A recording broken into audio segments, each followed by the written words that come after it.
Assalamualaikum warahmatullahi wabarakatuh. Baik, seperti biasa mari kita awali dengan membaca umul kitab bi barakatil Fatihah. A'udzubillahi minasyaitonirrajim. Bismillahirrahmanirrahim. Alhamdulillahirabbil alamin arrahmanirrahim. Iyyaka na'budu wa iyyaka nasta'in.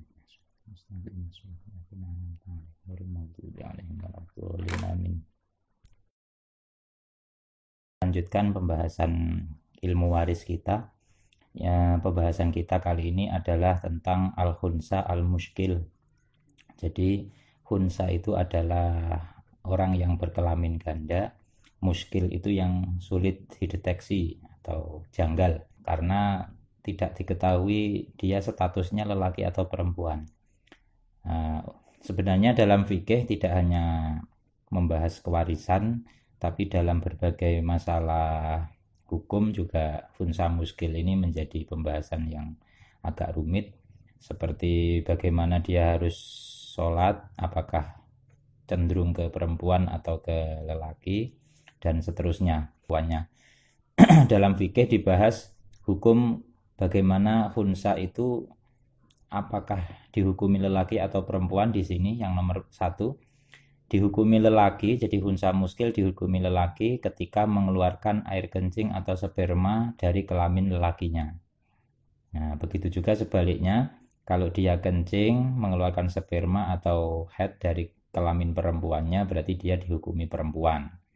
Begitu. Nah, sekarang yang jadi masalah ketika kencing itu keluar dari dua kelaminnya, jadi punya dua kelamin ganda tapi keluar kencing bersamaan. Nah, itu dihukumi keluar yang lebih dulu. Jadi mana kencing yang keluar lebih dulu dari kelaminnya. Kalau kelaminnya lelaki berarti dia dihukumi lelaki. Kalau keluarnya duluan dari kelamin perempuannya berarti dia dihukumi perempuan. Jadi menghukumi laki perempuannya melalui lebih dulu keluar kencingnya dari kelamin mana. Kemudian yang ketiga, ketika sama, keluar kencing itu sama, tidak ada yang dahulu, maka yang ketiga untuk mengetahui hukum lelaki perempuannya adalah kecondongan hasratnya. Jadi kalau dia hasratnya condong ke wanita, berarti dia dihukumi lelaki. Sebaliknya kalau condongnya dia ke lelaki, berarti dia wanita, dihukumi wanita.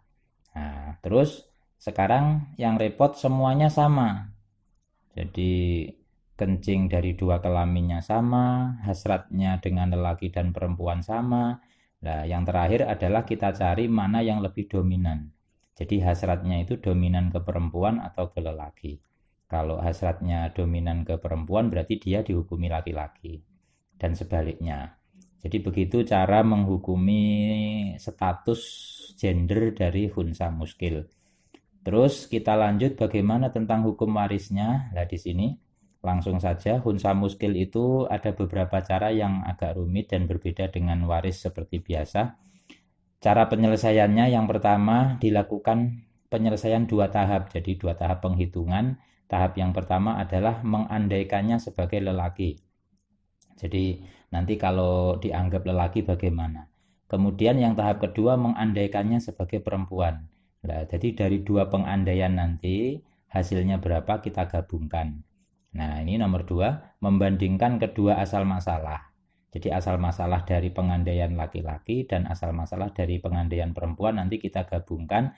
Caranya begini. Kita cari KPK berapa bilangan titik temu dari keduanya. Masing-masing asal masalah dikalikan bilangan tertentu. Bilangan tertentunya kita cari sendiri. Intinya bagaimana agar hasilnya bisa sama. Jadi asal masalahnya itu kita kalikan berapa, yang hasilnya ini masih bilangan tertentu itu pula dikalikan kepada saham masing-masing. Nah, dikalikan saham masing-masing. Langsung kita masuk pada contoh. Zaud. Nah, Zaud bagiannya 1/4. Terus Ibnu anak laki-laki ada 2. Kemudian ini ada al-walad al-khunsa adalah anak yang gendernya 2 tadi. Yang punya kelamin ganda tadi. Jadi anak yang punya kelamin ganda ini, kebetulan ini anaknya mayit. Jadi ini kita statuskan, kita andaikan laki-laki dulu. Kita andaikan laki-laki berarti dia sama dengan ibnun, mendapat asobah bin nafsi. Nah, kita cari asal masalahnya 4. Nah, ini asal masalahnya kita taruh di atas, kemudian Zaud sahamnya mendapat 1, terus sisanya 3. Nah, 3 ini kita bagi rata, kebetulan ini ibnunnya ada 3, kan walad khunsanya kita andaikan laki-laki. Nah, udah begini. Nah, paham ya? Kita lanjut, sekarang kita andaikan perempuan. Nah, Zaud sama 1/4, kemudian ibnun asobah sama tetap. Lah, walad hunsa ini kita anggap bintun, berarti kita andaikan perempuan berarti kita anggap bintun. Kalau bintun mendapat asobah bil ghair sebab ada ibnun, dia mendapat asobah bil ghair.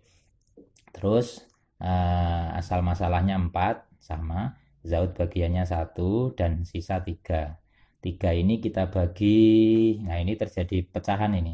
Jadi 3 ini kita bagi 5 orang berarti, karena yang ibnun dianggap punya 2 kepala, 1 orang punya 2 kepala, jadi dianggap ini ibnunnya ada 4 dan hunsanya ini dianggap bintun jadi 1. Jadi ini menjadi pecah, maka semuanya kita kali, nanti kita kali 5. Nah ini karena untuk mengutuhkan. Jadi 5 ini dari mana? 5 ini ya dari ini, jumlahnya ibnun dan walad hunsa ini. Ini teorinya sudah dulu pernah tentang tasihul masail, mengutuhkan asal masalah. Sudah 5, berarti ini juga semuanya kita kalikan 5. 1 kali 5, 5, 3 kali 5. Nah ini ya 3 kalinya. Jadi 15 ini dibagi 5 dulu. Jadi 15 ini dibagi 5. 15 dibagi 5, 3. Lah nanti 3 kali 4. Ibnunya kan ini dianggap 4 kepala. 3 kali 4, 12. Udah ketemu ya. Terus sisanya terakhir yang walad 3. Ini pakai konsep lidzakari mislu hadil unsayain. Udah selesai. Terus kemudian menggabungkan saham. Jadi yang pertama asal masalahnya dulu kita gabungkan. Oh ini yang totalnya 20. Nah 4 ini adalah dari ini, asal masalah yang diandaikan lelaki ini, atau diambilkan dari ini ya sama. Kemudian 20-nya ya ini, diambil dari ini juga bisa karena sama. Nah ini asal masalahnya kita taruh di sini sama-sama. Kemudian nah mengapa dikali 5? Coba nanti kita jelaskan. Nah ini mengapa dikali 1? Karena biar hasilnya sama. Kita cari KPK berapa bilangan titik temu dari keduanya. Jadi 4 dengan 20 ini kita kalikan berapa yang punya hasil perkaliannya sama. Ya, kita lanjutkan. Berarti nanti yang laki-laki ini semuanya dikali 5. Nah, ini 1 ini dari sini. Jadi ini 1 ini kita tarik ke sini nanti dikali 5. Terus 2 ini nanti juga begitu. Ini 1 tarik ke sini. Nah ini semuanya kali 5 kali 5 kali 5. Udah begitu. Nah 20. Terus yang di sini juga sama, 5 12, terus ini 3 kita tarik ke sini. Kemudian semuanya dikali 1. Semuanya dikali 1. Udah ketemu. Setelah itu, nah kita cari saham terkecil. Ini di sini 5, di sini 5, berarti saham terkecilnya 5. Ini di sini 10, 12, berarti saham terkecilnya berapa? Saham terkecilnya 10. Ini yang di sini 3 sama 5, berarti saham terkecilnya 3. Kita total semuanya berapa? Dan nanti nah, totalnya adalah 18. Lah, 18 dari 20 kok menjadi 18? Berarti ada sisa berapa? Sisa 2. Lah, sisa 2 ini menurut ulama kebijakannya ini. Sisa 2 ini disimpan hingga jelas gendernya. Jadi gendernya Husam Musil ini hingga jelas. Kalau umpama nggak jelas-jelas, maka kita pakai konsep ini langsung dibagi rata. Jadi yang 2 ini dibagi rata ke semuanya. Antara Zaud, anak laki-laki, dan Unsa Muskil ini dibagi rata. Atau dibagi sesuai sahamnya. Nah ini. Jadi terserah, bebas. Nah, jadi demikian penyelesaian Hunsa Muskil, semoga bisa dipahami. Insya Allah nanti kita lanjut pada pertemuan berikutnya. Dari saya cukup sekian. Assalamualaikum warahmatullahi wabarakatuh.